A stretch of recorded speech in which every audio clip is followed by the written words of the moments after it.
Deputy Mary Lou McDonald, 30 minutes, please.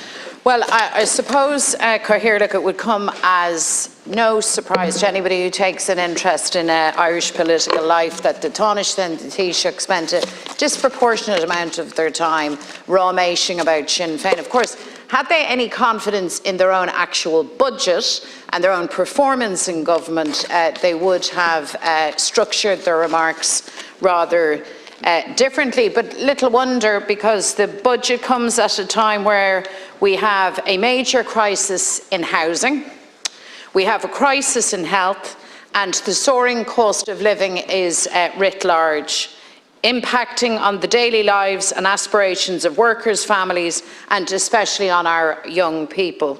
So this should have been a housing budget, first and foremost. It should have been a budget to kickstart a transformation of our health service and a budget to make life affordable again with ambitious action to cut living costs. But instead, the government and the Taoiseach and the Taoiseach aren't here.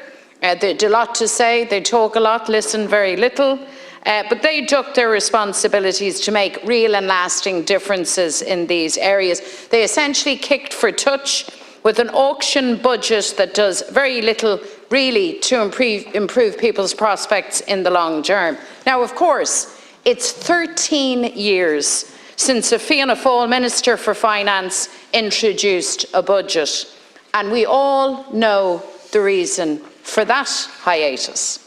The party of the Taoiseach, Micheál Martin, crashed the economy. Micheál Martin sat at Cabinet when government decimated public finances, drove the housing market off a cliff, and scattered our young people to the four corners of the globe in search of work and opportunity. So we will have to excuse us and those who suffered at their lack of good judgment and good governance if we take his homilies on economic prudence, prosperity and advancement with a very, very large dose of salt. They say that a week is a long time in politics. Well, 13 years is a lifetime. More than a decade to change and build a fairer, better and more equal Ireland.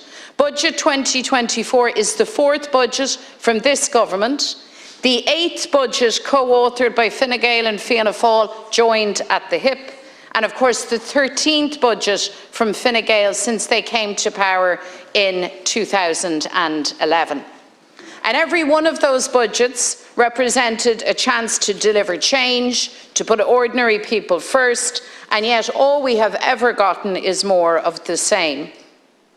A budget in which ambition, imagination and vision are decidedly absent, recycling broken promises that created and embedded problems. And this budget is just the latest chapter in a story of failure written by parties and by a government devoid of ideas, out of touch with the challenges that face ordinary households, a government lacking in energy and now increasingly running out of time. We had a housing crisis before this budget, and we will have a housing crisis after this budget. Our health service was under enormous pressure before this budget. Our health service will be under even more pressure after this budget. Life for so many was unaffordable before this budget, and life will be unaffordable after it. I frequently remind the three men, one of whom only is here, who lead this government, that you came to office saying that you'd fix housing. That was your pledge. Well, if ever anyone needed proof as to why you should never, ever allow those who have created a problem to try and solve it, then the proof of this is in this budget. Fianna Fáil and Fine Gael have provided it in spades. People are crying out for affordable homes, to be able to put a secure roof over their heads. Hundreds of thousands of renters are ripped off every month. More than 12,000 people live in emergency accommodation. That includes almost 4,000 children who grow up without a place to call home. Sky-high house prices mean that so many of our younger generation are locked out of home ownership. They look, therefore, for a better life, a better chance in Boston and Toronto and Perth, far away from their families, from their friends, and from their communities. And the housing crisis has now literally seeped into every facet of our society and our economy. And it's little wonder that employers struggle to hire workers, hospitals struggle to hire nurses, schools struggle to hire teachers. And yet the Taoiseach claims that the government housing plan is working. And yet on the watch of Fine Gael and Fianna Fáil, housing has gone from crisis to emergency to full-blown social disaster. So if this is your definition of success, God help us should we ever see your failures. If you look at the budget announced yesterday by Ministers McGrath and Donoghue, you'd think that housing wasn't an issue at all. You'd imagine that everything was rosy in the biodiverse garden. Nothing to see here, move on. Well, the reality is that those caught up in this housing disaster can't move on. They're stuck, unable to get a mortgage, trapped in the nightmare of the private rental sector, and more adults than ever find themselves unable to move out of the family home. Last night I listened to one young man in his 20s talk about how at his age his parents were married, had a home, and they had 2 kids. But for him, his life is on hold. And this budget should have been, could have been, about changing things for that young man and for his generation. It was an opportunity to change direction, an opportunity to provide the necessary investment for a massive scaling up in the delivery of affordable and social homes that people need, an opportunity to act decisively to finally tackle extortionate rents. But you have all chosen to squander that opportunity. Incredibly, you have not provided a single cent of additional capital funding for affordable and social housing, when the situation gets worse and worse by the day. Budget 23 last year provided €2.6 billion in exchequer capital for housing. Budget 24 provides exactly the same. No ramping up of targets that were already too low, and well you know it. No ban on soaring rent increases.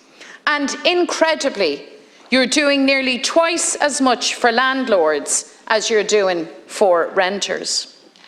Another big transfer of public money into the coffers of landlords is not the big idea needed to address the dysfunctional and exploitative private rental sector. So there simply are no excuses anymore. There are no excuses for Fianna Fáil and Fine Gael anymore in housing.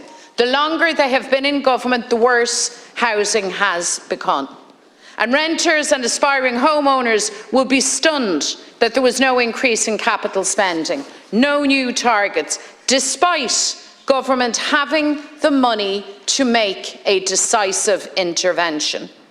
There's no real determination, you see, to get to grips with this crisis. Frankly, at this stage, your government is negligent and reckless, not to say incompetent. And those in desperate need of housing will today scratch their heads in frustration and ask, where's the urgency? Where's the pace? Where's the ambition to fix housing? Because they won't find it in this budget. A Sinn Féin government would be different. That's true. The Taoiseach and Taoiseach commented on that. Absolutely different.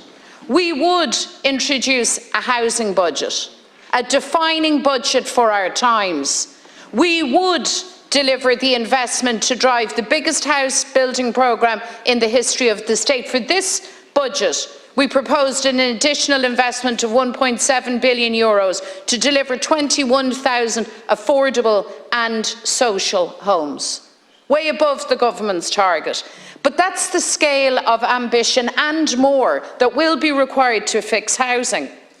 But your government doesn't get it.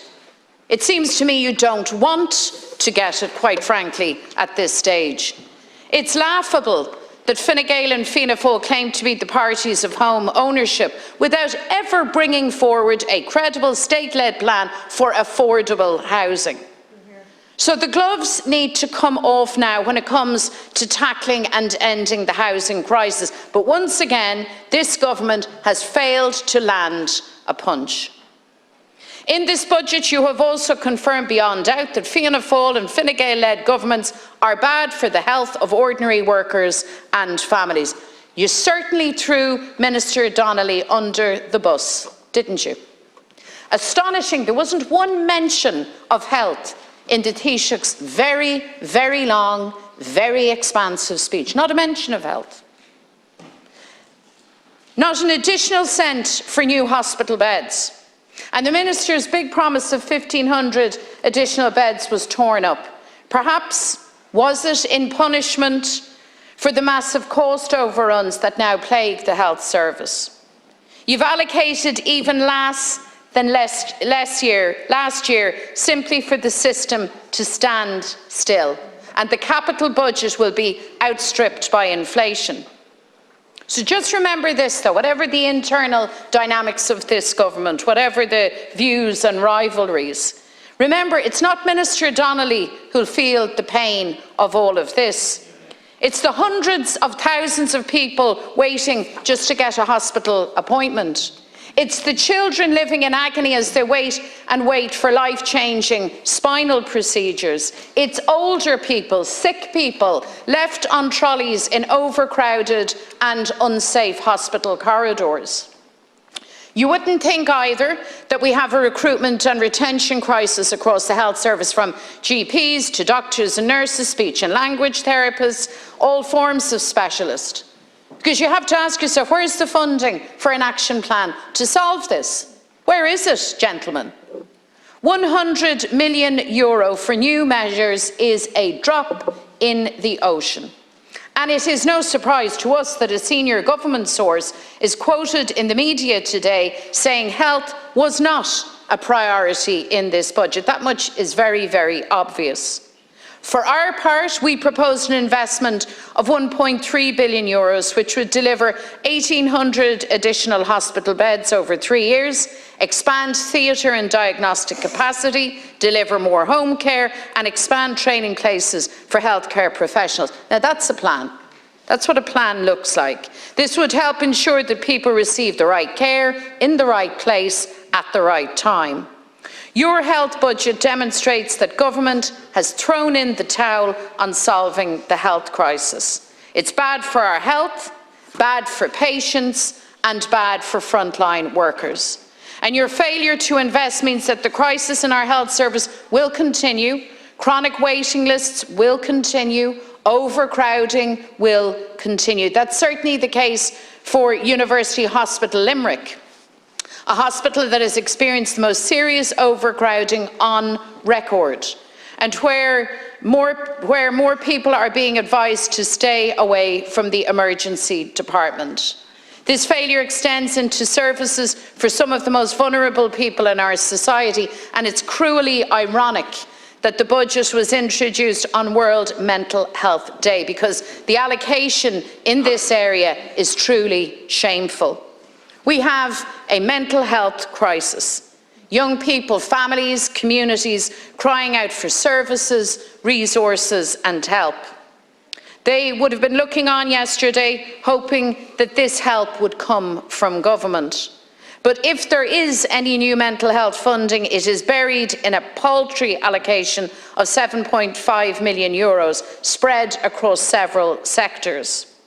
So what do you say to those young people and their parents suffering because CAMHS is on its knees and getting worse?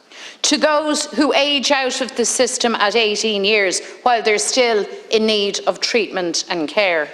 And I put it to you, Taoiseach and Taoiseach, if you were here, that it's very dangerous for the government to pay lip service to the area of mental health and not to deliver the funding and resources necessary to achieve the radical overhaul required.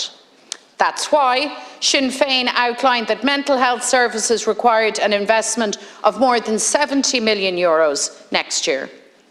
You see, we need ambition and energy to deliver a world-class, modern, fit-for-purpose mental health system in Ireland. Treading water, skirting around the edges of the problem will not get the job done.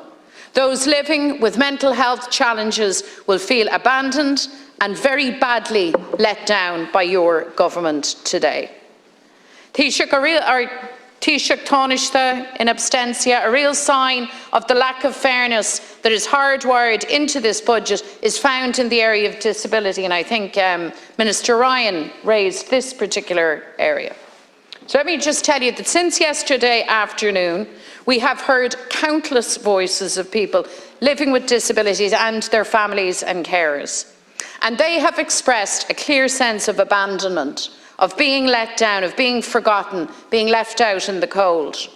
Not enough has been done to protect people living with disabilities at risk of poverty. The allocation provided needed to go much further to deliver on the government's own capacity review. And there's no guarantee that pay inequality will be addressed for workers in the sector, critical to the quality of life of those living with disabilities.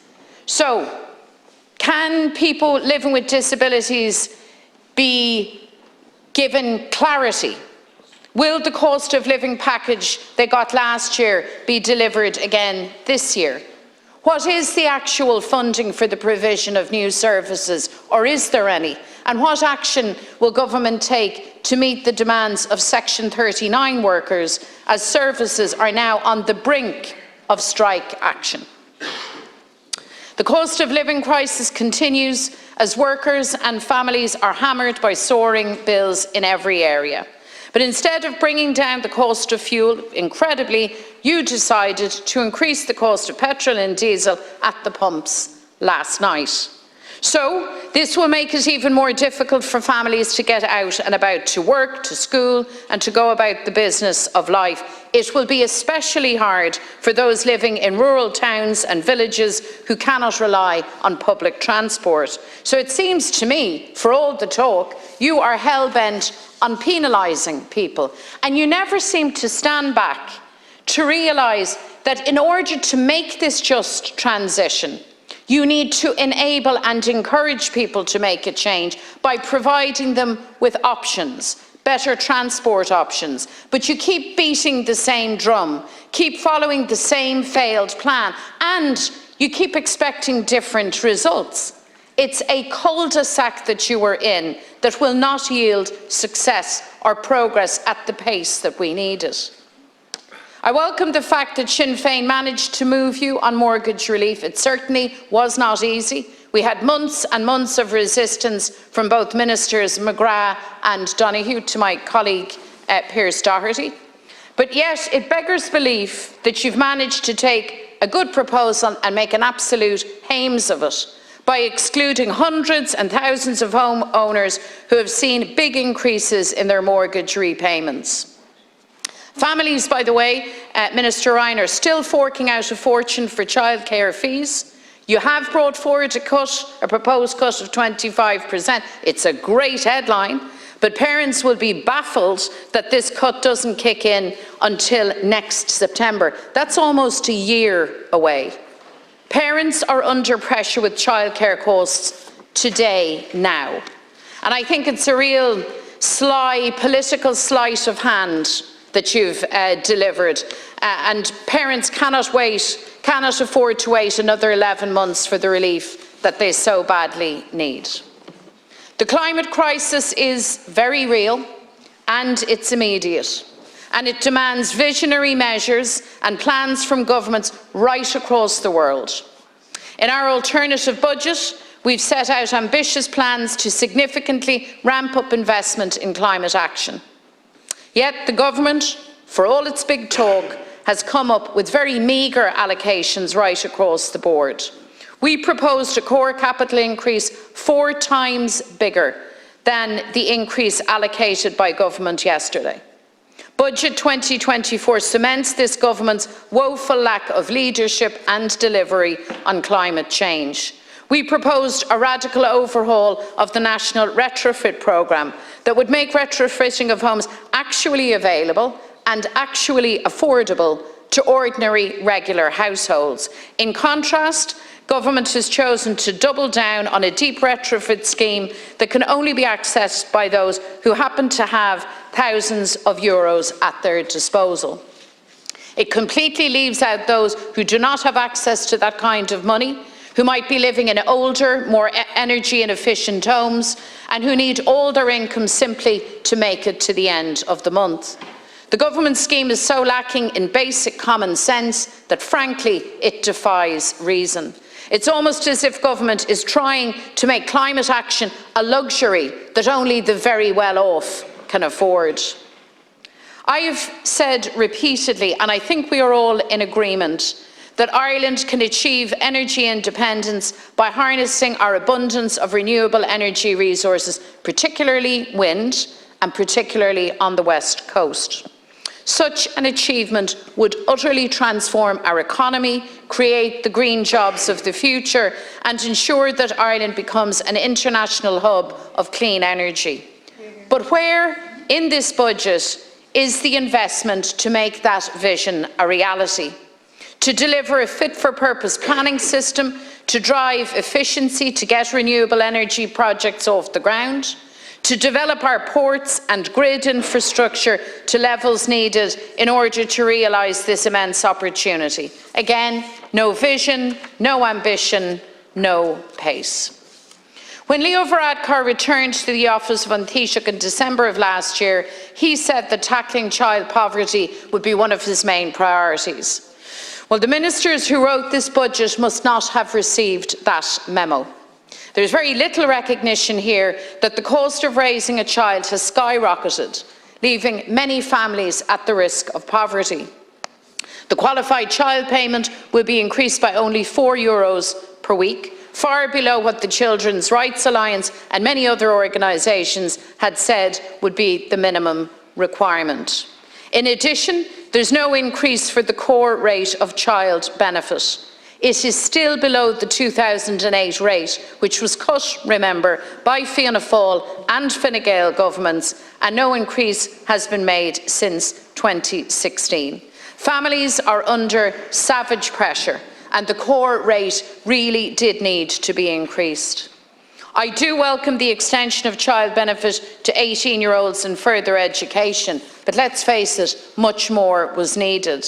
You see, it's not enough to talk about tackling child poverty. You actually have to act decisively to make a real difference.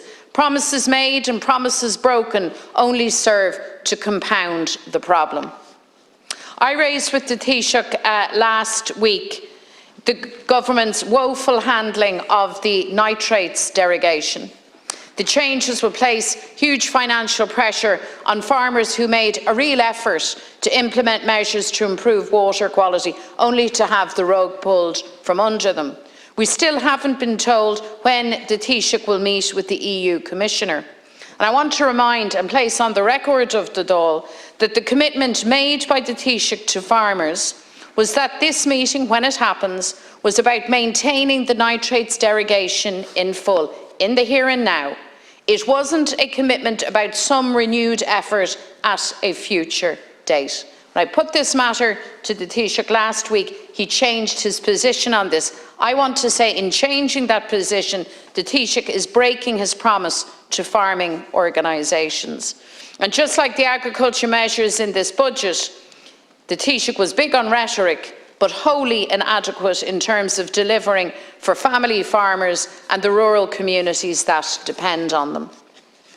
On social media yesterday, government made a really big play on the tax cuts it's delivered. Fine Gael were all out to convince working people that this is just great for them.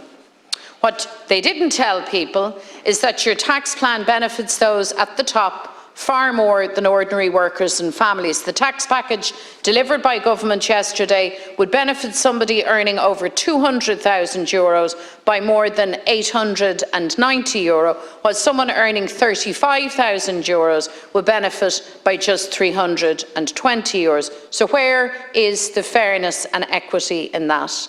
And so when you say that you're putting money back into people's pockets, you are making sure that the most well-off are getting a bigger share of the pie once again. And if anything sums up the utter madness of your tax measures, it's that this budget provided more for landlords than it did for renters.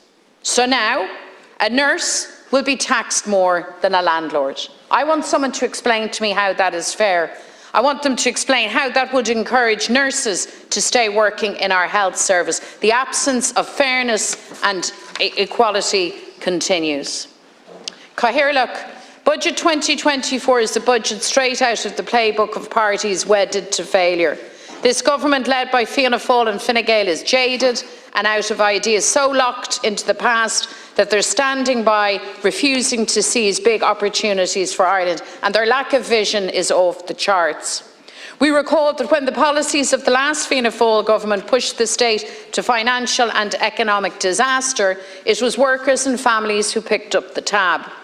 It was workers and families who carried the burden of Fine Gael-inflicted cuts and austerity in the years that followed. And the mantra from these parties was that tough decisions had to be made, and somehow it was always ordinary people who took the hit when these very tough decisions were implemented.